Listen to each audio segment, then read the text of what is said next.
Vamos a conversar ahora, estamos en realidad en una mañana de contenciosos, con el tema, vamos a abordar el tema del conflicto que se está viviendo en el Medio Oriente, y vamos a escuchar la opinión, en primer lugar, de nuestro invitado, que ya está en nuestros estudios, el internacionalista, conferencista, escritor Julián Svidderman. Es bonaerense, con licenciatura en Administración de la Universidad de Buenos Aires, maestría en Ciencias Sociales de la Universidad Hebrea de Jerusalén, autor de varios libros de política internacional. Naturalmente estamos hablando de un tema en el cual, de hecho, pues hay opiniones encontradas. En este momento se ha vuelto a plantear, y ojalá que esta vez el alto el fuego se mantenga. En fin, es una situación muy difícil, hay posiciones extremas en ambos lados, y hay que recordar pues que en definitiva también el gobierno peruano ha llamado en consulta al embajador al embajador peruano en Israel, para tener el máximo de información al respecto. Es muy difícil poder tener un equilibrio en un tema tan dramático y en el que efectivamente la intervención del mundo entero ha sido acuciante y dramática. Bienvenido, doctor, gracias por estar con nosotros. Al contrario, un gusto. Sin duda estamos compartiendo todos este sentimiento de que es una lucha tremenda la que se vive, y que no se trata de decir que una de las partes es la justiciera, me imagino. Sí. Habría que buscar siempre razones y explicaciones para por qué de cuando en cuando se vuelven a plantear estos conflictos.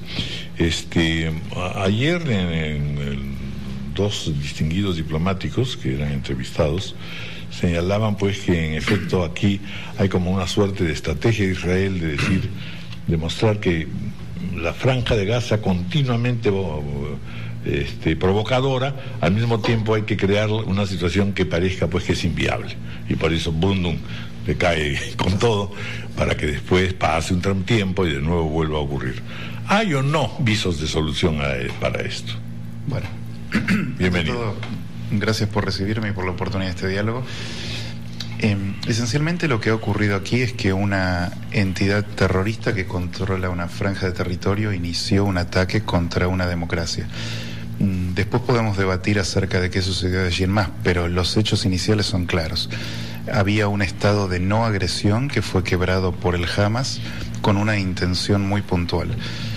Hay que entender de manera muy fundamental cuál es la motivación del Hamas de atacar a Israel en general y en este momento. Primero yo recordaría lo siguiente: en el año 2005 la ocupación israelí de Gaza se terminó. Esto parece historia antigua, pero fue hace menos de 10 años. Sacaron a todos los soldados, sacaron a los colonos, no dejaron absolutamente nada.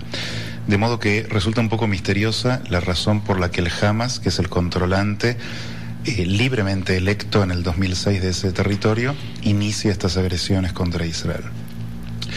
Lo he hecho en el año 2008, en el 2012 y ahora en el 2014. Entonces uno debe preguntarse, a la luz de que la ocupación se ha terminado, ¿por qué Hamas continúa con estas guerras? Y me parece que la respuesta aquí se puede ver en dos planos diferentes. Un plano ideológico, estratégico y esencial, que tiene que ver con lo que el Hamas ha declarado en su carta constitutiva, que se llama Carta de Alá, en donde ha dicho que el objetivo es la liberación de Palestina del río al mar. No la liberación de Gaza, la liberación de Palestina del río al mar, es decir, del río Jordán al mar Mediterráneo, es decir, la destrucción entera del Estado de Israel. De modo que ahí tiene un aliciente como grupo terrorista y fundamentalista que es para hacer esto. Pero hay una coyuntura, y es crucial entender por qué en el 2014 Hamas inicia esta guerra, primero con el secuestro de los 3 chicos israelíes, que lo han celebrado y aplaudido, y luego con el lanzamiento de cohetes, y sí después con la respuesta de Israel. El Hamas está muy aislado regionalmente. Hamas es una entidad, un grupo, que ha quedado con fronteras con Egipto cerradas por Egipto y con fronteras con Israel cerradas. Y luego tiene el mar Mediterráneo. En el marco de las revueltas árabes, que comienza siendo una lucha de demócratas contra tiranos, pero se transforma en una lucha sectaria entre sunitas y chiitas dentro del Islam, Hamas tomó partido por los sunitas, de modo que quedó alejado de los chiitas en Siria y en Irán. Cuando Egipto pierde a los hermanos musulmanes en manos del golpe de Abdel Fattah al-Sisi, pierde también la alianza egipcia. De modo que Hamás está aislado hoy en día. El único apoyo que tiene es desde Irán remoto a nivel militar y financiero y político de Qatar y Turquía, que están muy alejados. De modo que esta guerra en realidad se trata de esto, de instalar en el plano de la opinión pública mundial, en el plano de la diplomacia internacional, la necesidad de desbloquear Gaza. Y lo ha conseguido. Exacto. O sea, la secuencia lógica de lo que usted nos cuenta es que Hamás ahora ha conseguido sus objetivos de aislar a Israel, de alguna manera justificarse y fortalecerse en sus posiciones. Y además, en el razonamiento que usted nos plantea, entendemos que tenía que haber una respuesta israelí, pero más o menos como que eso se entiende, ¿no? Sí. De responder a una organización terrorista que ataca un territorio. Pero la crítica va precisamente en la proporción del ataque. Nadie les está exigiendo que si le tira un cohete, dispare un cohete nada más, también ustedes. Pero lo que se ha visto es que en los intentos por neutralizar, eliminar a esa organización terrorista, que tiene muy claros sus objetivos, han ido más allá. Y la crítica ha sido prácticamente unánime. Es correcto eso. Eso tiene que ver con la segunda parte que podemos charlar, que es la conducta de los beligerantes en la contienda. Y me parece fantástico que lo hagamos, pero es muy importante enfatizar esto, la naturaleza del conflicto. Es una naturaleza dispara. Jamás busca la destrucción de Israel. Israel no. Israel todo lo que pedía era dejarse en paz y se fue de Gaza. De modo que esto, en relación a lo que han conversado con los otros señores diplomáticos, es importante marcarlo. No hay ningún plan de conquista israelí, se habían ido. No, pero sí de mantenerlo pues como una franjita antipática, pero que sea casi inútil. Además, no ha sido la historia de Israel de siempre, ¿no? A veces el espíritu de Israel, digamos, y bien, lo celebra el mundo, pero digamos que tiene una historia como para sospechar que tiene afanes expansionistas también, ¿no? Ok, hagamos una cosa. Respondo a esta pregunta y después vamos al asunto de la expansión.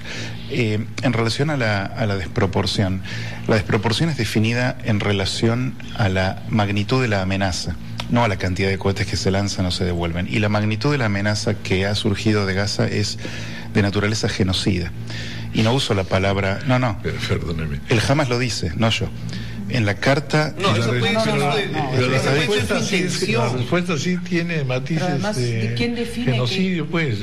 No me venga a decir que la cantidad de niños muertos y de ciudadanos que no tienen mucho que ver en el tema es dramática, es terrible. Es absolutamente. Por eso ha reaccionado Naciones Unidas, ha reaccionado medio mundo. Bueno, veamos. Atendiendo que naturalmente Israel tiene que defenderse, pero no pues en una forma como lo ha señalado. Claro, porque esa puede ser la declaración de principios de Hamás, decir, queremos la destrucción del Estado de Israel, pero ¿está en capacidad de lograrlo? ¿Lo va a conseguir? No, pues, no puede. Bueno, si tuviera las armas suficientes lo haría con todo gusto y lo está intentando. Solo para enfocar la discusión en un aspecto que creo que tendría que... Porque se han dicho varias cosas acá que... Pero creo que lo tendría que considerar. Es que en el Perú hemos tenido terrorismo. Y hemos tenido un movimiento llamado Centro Luminoso que era tanto o más demencial que Hamas. Y lo teníamos en casa y era además conformado por peruanos, cuyo afán era la destrucción del Estado peruano. Y también tuvimos una guerra en la que se disparó a ver si en el montón le caía el terrorista, y hay toda una población del Perú que en 10 años ni siquiera aumentó su población, disminuyó. Y después de revisar cómo se peleó contra ese terrorismo sin tener las posibilidades que tiene Israel de hacerlo, hemos tenido que aceptar como país que así no se combate el terrorismo. Entonces, así como en el Perú, hay otros lugares en el mundo donde esa historia ya se conoce, eso ya pasó. La justificación de la amenaza es muy grande, no nos da derecho a disparar contra niños. ¿Cómo hacemos para que ese argumento en sociedades que ya la vivieron, y los judíos la han vivido más que nadie, ¿no?, lo podamos comprender o pueda tener algún sentido? Perfecto, gracias por la pregunta. Son situaciones muy dispares. A pesar de que la amenaza que ha tenido el Perú fue muy fuerte, verdaderamente es incomparable con la amenaza que recibe Israel, no solo del Hamas, sino en el norte de Hezbollah, con apoyo de Irán y una historia de múltiples estados árabes que lo han querido exterminar. De modo que el tamaño de la amenaza es completamente diferente y no hay necesidad de comparar una con la otra. Los dos han tenido sus desafíos. Pues experiencias, ya. ¿No? Por supuesto que sí. Ahora, pero ese sentimiento y esa experiencia puede llevarnos a una distorsión en la percepción. Yo les quiero hacer una pregunta a ustedes. Vemos los niños palestinos muertos. Y esto desde el punto de vista humanitario es dramático, ¿ok? Ahora, yo vengo aquí como analista político y esto me obliga a una frialdad, porque si no uno se queda en esto y no analiza lo que realmente hay de fondo. Entonces, ¿cuál es la conducta? ¿Quién es el responsable final de esas muertes? Y esta pregunta no es retórica, es fundamental. El Hamas ha disparado cohetes desde zonas densamente pobladas de civiles, ha transformado mezquitas en lugares para ocultar arsenal, ha puesto sus cuarteles en subsuelos de los hospitales fundamentales de Gaza. Entonces yo les pregunto con toda franqueza, ¿qué debe hacer una nación que está recibiendo en lo que vaya del tiempo 3.300 cohetes en 4 semanas contra sus centros civiles? Debe no responder porque vienen de zonas civiles. ¿Qué ha hecho Israel? Por supuesto, nunca se arrogó el derecho de matar niños. Esto no lo hace, no es política del Estado. Lo que ha hecho es advertir a la población civil palestina de que van a disparar en determinadas zonas, da tiempo para una evacuación, lo anuncia con llamados telefónicos, lo anuncia con mensajería de texto, lo anuncia lanzando panfletos y con un sistema que se llama golpe en la puerta, que dispara un cohete que sacude el edificio sin carga explosiva, solamente hace ruido, y recién después llega el verdadero cohete explosivo. ¿A dónde se van a ir? La franja de Gaza tiene 46 kilómetros de largo por 15 de ancho. ¿A dónde se van a ir? Bueno, a ver. O sea, se llama la franja porque tampoco es que te puedes... Además, a ver, yo lo llamo por teléfono y le digo, señor, en 5 minutos vamos a destruir su casa. Huya. No hay derecho. O sea, yo no sé si hay un terrorista escondido en la casa de al lado. Pero la pregunta, lo que no hay derecho es a lo que hace Hamas, y nuestro énfasis de condena debiera estar en esa inmoralidad, en que un grupo terrorista está usando sus líneas de seguridad civil. Es un Estado, y Hamas es exactamente lo mismo que nos pasaba a nosotros, aunque usted quiera que no veamos la similitud. Pero jamás el Estado no se puede comportar como un terrorista, porque si se comporta como un terrorista, entonces perdimos todo lo que tenemos como mínimo de humanidad. Y Israel ha demostrado tener servicios de inteligencia enormes, tener capacidad para selectivamente encontrar terroristas en el mundo. Ha demostrado una capacidad para defenderse en situaciones complicadísimas. Lo que queda claro es que es imposible, y así lo va demostrando la historia, una convivencia, ¿no es cierto? Sí. Eso está claro. Pero ¿se puede o no modificar la actitud de ambas partes para poder, que exista una relativa paz, porque está costando muchas vidas y mucho dolor? Correcto. Y para eso, en realidad, no se trata de mostrarse diciendo yo soy el culpable o yo soy el puro. Aquí no estamos en ese plan, ¿no es cierto?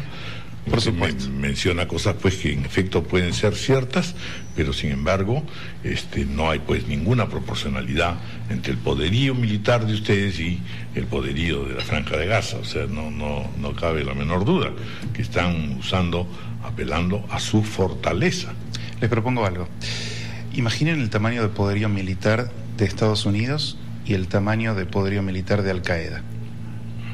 ¿Dice eso algo respecto de la naturaleza de ese conflicto? No.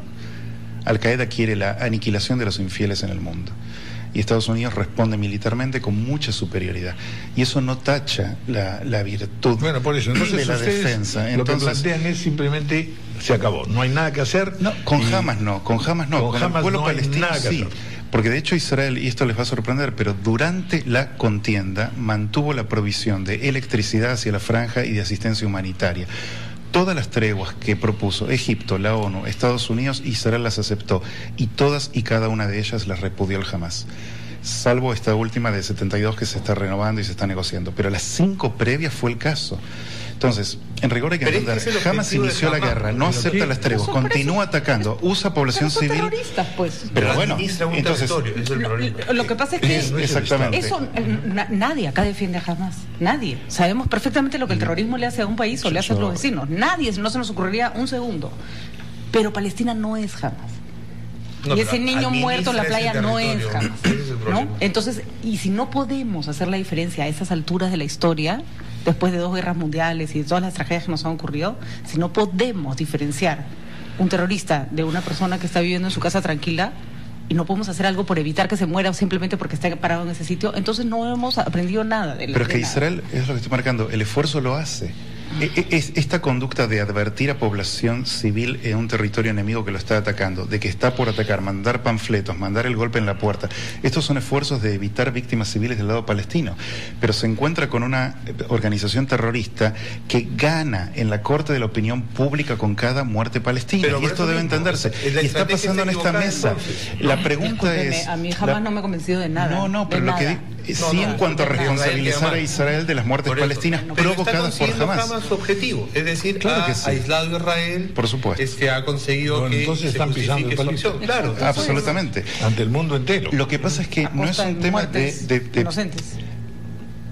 Pero de nuevo, podemos ponernos en humanistas y en poetas y lamentar estas muertes. Ay, señor, esa frase me ofende. Lo que pasa es que yo no busco ofenderla. De verdad que me ofende. Seres humanos sería mejor. No busco ofenderla. ¿No? Pero yo no creo que los humanistas y los poetas tengan por encima el precepto de la vida y los analistas políticos la tengan más clara. No digo eso. Lo que estoy diciendo es que tenemos que hacer un esfuerzo en ser, y la palabra no la uso con ninguna intención de ofensa, racionales en entender lo que está pasando y quién es el responsable de esas muertes. Vamos a un ejemplo puntual que dio Amos Oz, que es un hombre de la izquierda de Israel, que de hecho es un escritor, es un intelectual y es un poeta. Él dice, ¿qué hace usted si desde el edificio de enfrente usted está a cargo de una guardería y un hombre con un niño en brazos le empieza a tirar metralletas contra su jardín de infantes? ¿Qué hace? ¿Qué hacemos? Mata a los hijos del... No sé, lo planteo, es una pregunta, ¿qué hacemos? Bueno, la pregunta es... Traes un francotirador y le metes un balazo en la cabeza. De hacer algo, ¿no? Es aquí, que no sea el exterminio, que no sea la matanza. De nuevo, no se trata de un exterminio. Yo quiero ser muy claro en esto. Israel no buscó la guerra, Israel se había retirado, es atacado de manera alevosa por el Hamas y hace un esfuerzo en evitar las víctimas civiles palestinas. Insistir en responsabilizar a Israel de esas muertes, ignorando la coyuntura, parece a mí que es un error. Evalúe Esto es todo lo que digo. Por favor, la posición de los Estados Unidos y de Naciones Unidas. Bueno, Naciones Unidas es una entidad Estados que en Unidos rigor... se ha encargado también de hacer valer que no está justificando plenamente lo que viene ocurriendo. Correctamente. Estados Unidos ha validado el derecho de Israel a defenderse, igual que la Unión Europea, pero han cuestionado la cantidad de bajas civiles palestinas que ha habido. Pero por supuesto ha habido muchísimas, y esto es dramático, esto es real. Pero a la vez no está ejerciendo una influencia importante entre las partes, producto de toda una coyuntura que ha perdido influencia de Estados Unidos allí. Las Naciones Unidas han emitido declaraciones y ha adoptado algunas resoluciones, pero nunca tiene la capacidad de intervenir realmente en el terreno si las naciones no la acompañan, ¿no? Entonces, ahora, esta tregua que estamos viendo que se está negociando en el Cairo puede tener la esperanza de que por lo menos haya un cese de fuego prolongado. Pero, de nuevo, el propio Hamas ya ha dicho que si en 72 horas no le desbloquean la franja y no le garantizan que se va a construir un puerto, ellos van a continuar. La pregunta es, ¿desde cuándo una organización terrorista reclama un puerto? ¿Por qué quiere un puerto? Quiere un puerto porque quiere seguir contrabandeando. Y esto es fundamental entender.